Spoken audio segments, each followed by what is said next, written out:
de ces 3 ans de médias, Gentle Mara présente 72 heures de la jeunesse de Pikine, rue 10 en face Angle Dominique. Mesdames et messieurs, jàppale le 26 décembre dañuy def caravane à partir de 17h.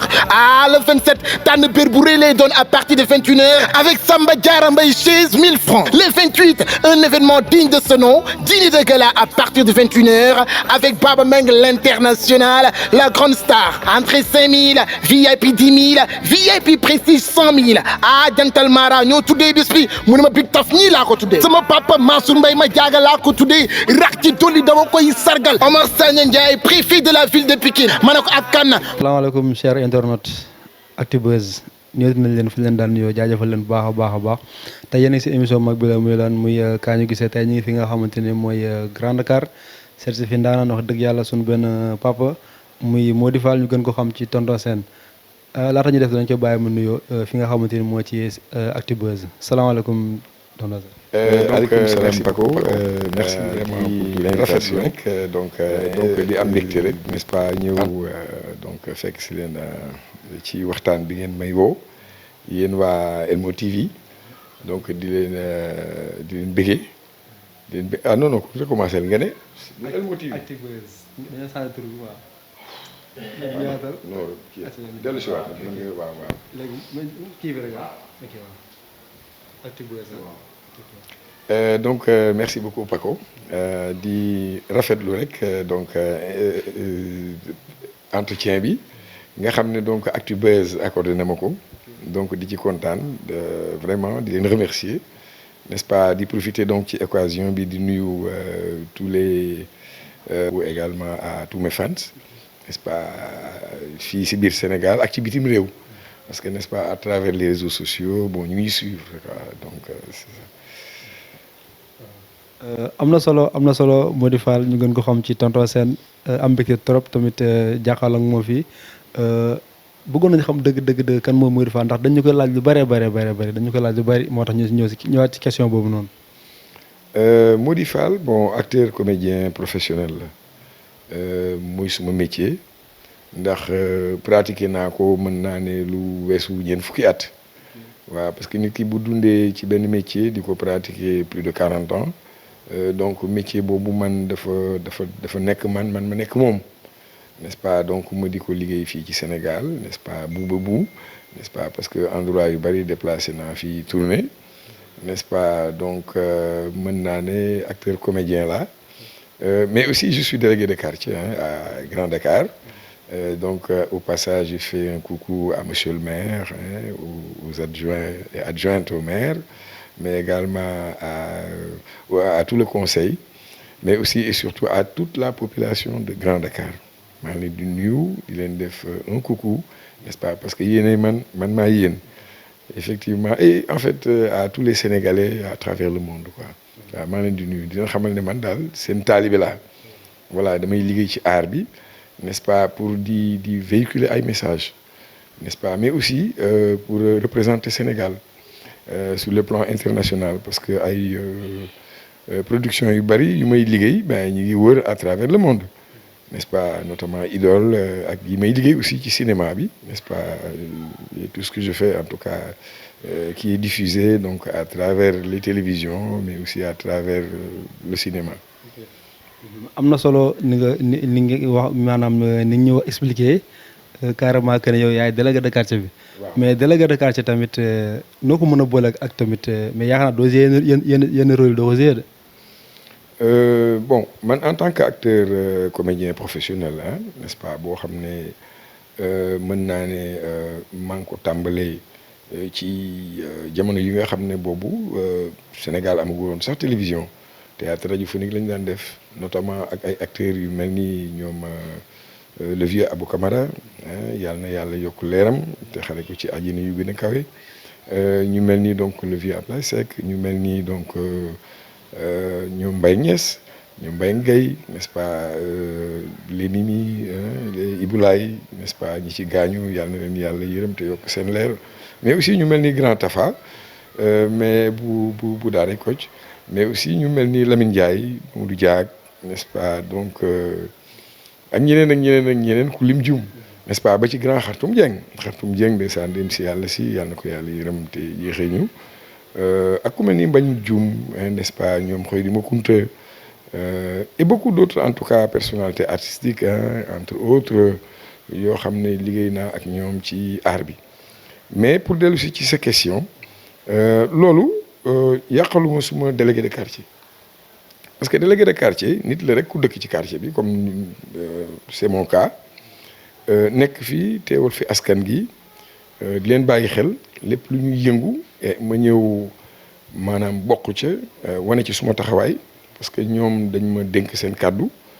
n'est-ce pas ma di leen waxal waaye itam en même temps ma nekk représentant état bi parce que délégué de quartier boo ko defee yow yaay doon interlocuteur yu état bi ci kaw ñu dénk la sa kàddu askan ma di ko doxee di ko waxee di ko jëfee mais par rapport à mon métier comme ni nga ko waxee xam nga métier acteur comédien mën nañ la def loolu ne mën nga def rôle nit ku baax mën nga def rôle nit ku bon mais loolu yàqul dara man ci suma statut en tant que délégué de quartier parce que quartier bi xam nañ may kan xam nañ lu may dundee xam nañ lu may jëflante ak nit ñi te itam am naa yaakaar ne buñ ma jéppi woon duñ ma fal délégué de quartier parce que ñoom ñoo toog ba jëmmi jamono ñu gis ne jekk naa ci ñu ñëw daal ne ma yow vraiment bëgg nañ def délégué de quartier bon à la suite du décès de mon père bien sûr qui était délégué de quartier waaye man nag dama nekkoon auxiliaire am n'est-ce pas di ko taxawu ba bi mu demee ba dégg nga maam ay yaramam ak santé maytu ko mu tëdd ci lal diiru ay at n'est-ce pas diir googu yëpp wax dëgg yàlla moom fépp fu mu war a taxaw ma taxaw fa lépp lu mu war a wax wala mu jëf ko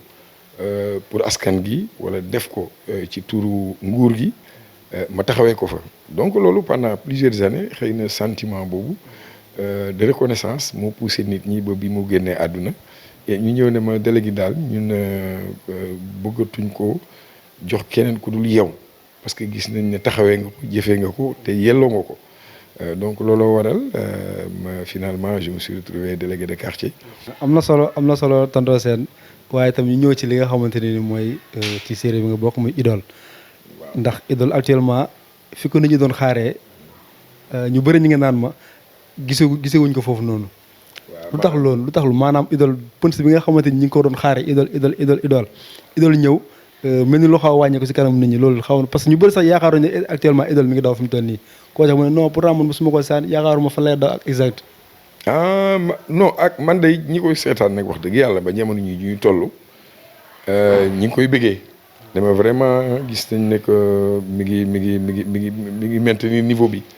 et les gens apprécient donc à travers les réseaux sociaux on a les échos des personnes qui suivent ñi nga xam ne ñi ngi koy topp di ko seetaan bon li ci am rek mooy am na benn public boo xam ne ñoom niñ ko daan jotee lañ ko joteewul c'est ça le problème parce que dafa daan yomb di jaar ci YouTube bi bu dawee aussitôt après quelques minutes nga branché YouTube mu jox la ko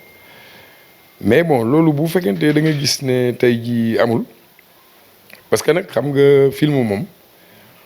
nit ki bu ko dee def parce que da ciy wut maanaam njëriñ yokkute maanaam koom-koom day fexe alal génne ci te it lu mu ci gën a mën a bëri li muy génnee loolu ñun en tout cas moo ñuy arrangé mooy arrangé producteur maanaam ñi nga xam ne ñooy liggéey produit bi loolu moo waral bi ñu tolloo ci 7 ak 8e saison bi ñuy dëgmal ñu production bi am benn partenariat ak waa Orange n'est-ce pas pour que vidéo bi di daw ci 2S bi les mardis et les samedis après le journal télévisé de 20h mais également ñu dawalatuñ ko ci YouTube bi noonu directement mais day jaar ci application bu ñuy wax vidéo bi nag bon pour le moment ñëlee mënaguñ ko am surtout iPhone yi mais il paraît que tous les Android mën nañu dugg ci application vidéo di ko mën a seetaan à raison de 500 francs donc par semaine je pense que loolu c'est abordable 500 francs nga mën ci seetaan Idole ci njëlbeen nga ba fi mu toll nii mais également nga am fa yeneen film des productions sénégalaises yeneen séries dañ ciy daw mais aussi bon am na des films même étrangers il y a des films étrangers n'est-ce pas des films français américains des films d'action des films d'aventure des films d'amour yooyu yëpp da ci am maanaam benn benn proposition la boo xam ne bon dafa am plusieurs films yu ciy daw en même temps et tu as le choix entre autres bon y a Idole qui est là-dedans donc bu la intéressé mën nga fay 500 francs CFA pendant une semaine hein. Voilà da ngay am Idole mën nga ci dugg seetaan ci lu la neex voilà dem ci épisode yu njëkk yi dellu si ba bii nga xam ne moo actuel. kon xam naa kon loolu peut-être moo tax nit ñi naan gisuñu seen bopp actuellement ci Idole. waaw loolu. def bëm nag. loolu. waaw non xam nga Sénégal nañ ma baal quoi mais dañu bëgg lu yomb parce que nag nit bu defee produit ay centaines de millions dugg ci pour des dépenses de tournage des dépenses de cachet. N'est-ce pas parce que lu mel ni Idole tourné ko yombul Idole gis nga macha allah acteurs yi dañu bëri et puis fu ne la ñuy dem il y a des déplacements il y a des décors assez particuliers mais aussi il y a des comédiens qu'il faut payer et il y a des comédiens aussi de niveau professionnel à qui on ne peut pas payer n'importe quoi voilà bon charge yooyu nag boo ko defee mën naa ne donc da ngay fexe sa produit yow nga génn ci donc loolu ñun ñi nekk ci biir. xam nañ ne bon duñ ko mos a reprocher un producteur parce que moom mënul fay nit ñi lu mu amul te it mënta liggéey investir des centaines de millions te du ci am bénéfice donc logique boobu rek moom moo tax léegi YouTube bi yombatu ci ba nit ñi yombaay boobu ñu ko doon amee mu xaw leen contrarier un peu mais il faut qu'ils comprennent n'est-ce pas produit bu mel ni Idole buñ ko jëlee di ko jox doomu aadama yi mais en retour quand même war na am benn compensation quoi financière ça je pense que c'est le minimum ci logique boobu la ñu nekk rek mais du caageenu dañ ko jëfelal nit ñi wala lu demee noonu public bi nag ñoom ñoo war a quand même di am maturité di comprendre que produit n'est-ce pas de cinéma de niveau professionnel appréciable tu vois avec quand même des dépenses assez exorbitantes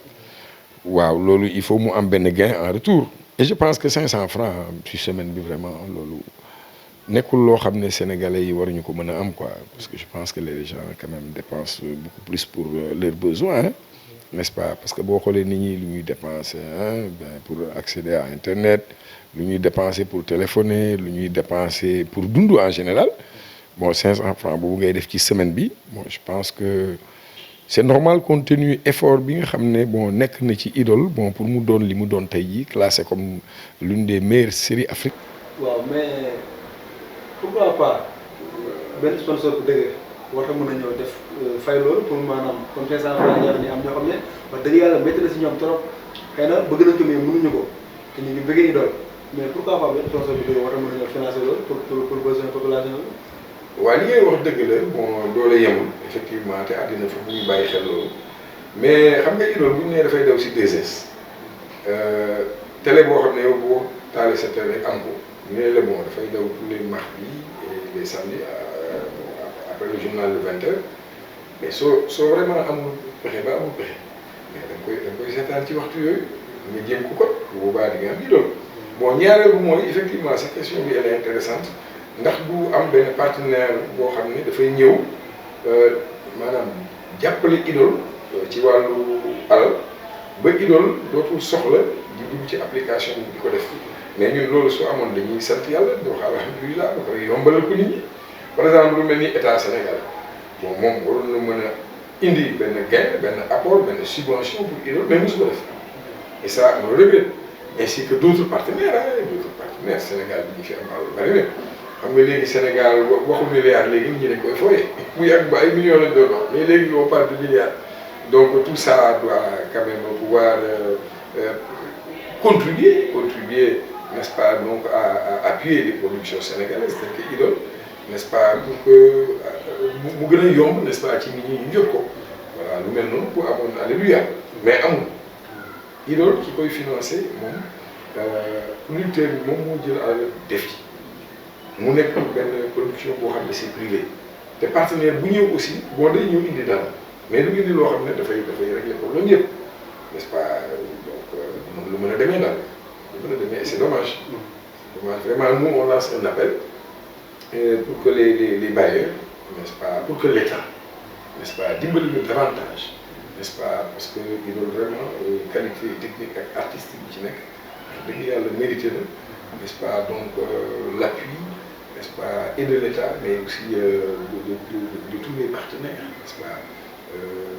nationaux et même internationaux, parce que c'est un patrimoine culturel voilà, de l'audiovisuel à l'état actuel, puisque c'est apprécié au Sénégal, mais aussi à l'étranger. Ouais. mais ki nga xamante ne dafa jël vidéo yi dugal ko ci YouTube kooku lan moo ci mën a fekk. Ah mais loolu li ko ci mën a fekk mooy caabi fii ne bu ginnaaw. parce que dafa jël avertissement. mais kooku dama ne def man si li ma yaakaar mais je pense qu'il y a même eu plainte qui doit être adressée bon parce que c'est bon yow tey jii boo liggéeyoon sa alal dugal sa kër nit ñëw fekk sa alal ci sa biir kër jël ko fa li ngeen liggéey ci sa ñaq war ci tedd wala nga tëral ci sa njaboot wala say am di jàmm nit ki jël ko génne ko ci mbedd mi di ko maye ah loolu ñu ko mën a tuddee ah dama lay laaj boo amoon sa alal nit ñëw jël ko jël sa alal ah yéeguloo mu génne ko di maye ci mbedd mi yow loolu nooy réagir. jël la sama mais est-ce que moom intention boobu la jëloon moom. non non peut-être que moom il se prenait pour un justicier. xam naa dafa ne woy man daal moom bëgg naa lu bëggal nit ñi comme nit ñi soxla nañu ko naa ko jël rek jox leen ko waaye nag nga xam ni Idoles boo jëlee ci njëlbeen bi ba fii war nga dépasser milliard fii ci dugg parce que Idoles bon benn saison bi rek facilement ça peut prendre plus de 500 millions waaye parce que Idoles en fait c'est 300 à 500 000 francs de dépenses de tournage par jour ah. oui mais bu xaalis bu yomb xam nga boo gisee affaire yi nekk nii ah mais loolu dafay utiliser un décor ces comédiens se déplacent ils sont pris en charge sur le plan alimentaire il y a les acteurs les techniciens à payer etc. Il y a un matériel de travail qui coûte beaucoup d'argent donc tout ça c'est pas gratuit c'est pas gratuit te yombul nag si tu veux avoir un produit de qualité parce que léegi jamono bi toll nañ foo xam ne bon vraiment. Une série bon, de bon niveau professionnel, tu ne peux pas faire une saison à moins de 500 millions à 1 milliard. Comprends-tu? Voilà, donc loolu ay caaxaan te du ay fo parce que xaalis bu toll noonu nga di ko dugal ci liggéey ah wax dëgg yàlla tu mérites et du respect et du soutien. wax dëgg yàlla am nañu mbégte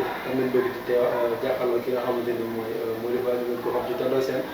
comme ni ngi suñu njeextal émission. bëgg naa nga wax ma tuuti sa diggante waa quartier bi ak tamit naka ngeen def ba doon benn ba gën a doon benn macha allah parce que am na yoo xam ne yaa ngi koy organiser muy jaar yoon parce que dëgg yàlla xale yi déggal la loolu am na solo mais naka ngeen di gën a kii ak sa dëkkandoo. ah yow posé nga ma question bu ma neex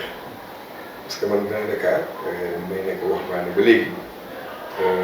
lépp loo xam ne dafa soxal askan bi mbooloo yi. dama ci mos di bël suma loxo waaw moo xam si wàllu cosaan ak aada la maanaam activité culturelle moo xam ndax mbirum environnement la comme ni ma ne set setal parce que man bokk naa ci ñi nga xam ne ñoo fi njëkk di yëngu ci wàllu